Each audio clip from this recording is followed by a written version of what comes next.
Yunanlarda evlənmək nə üçündür bəs? Yunanlarda evlənmək ərə varis vermək demək idi.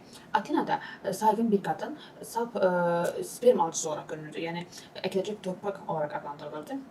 Hamilə qalmada əsl işi məndən gördüyünə inanılırdı və rahim sadəcə dövlənirdi. Hətta qadın valideyn sayılmırdı, açıqca və ana valideyn sayılmırdı. Burada üstə çıxan ata uşağın valideyni sayılırdı.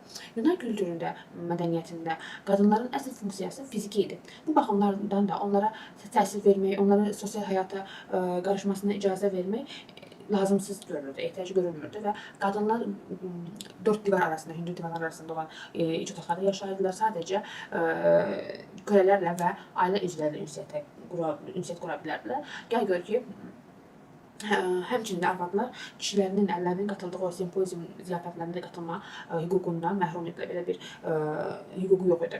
Və həmçinin günlük həyatda da əlləri ilə çox az ünsiyyətdə olurdu, ünsiyyət qururdu əlləri ilə də. Həm yaş baxımından fərqləri, həm yetişdirmə baxımından fərqləri olsun və bunların da üstünə bir də erkəklərin evdən xaricdə seks imkanına sahib olmaları ər və arvad arasında ki münasibətdə soyuqluq, yəni onlar bir-birlərinə qarşı yad sayıla bilərdilər.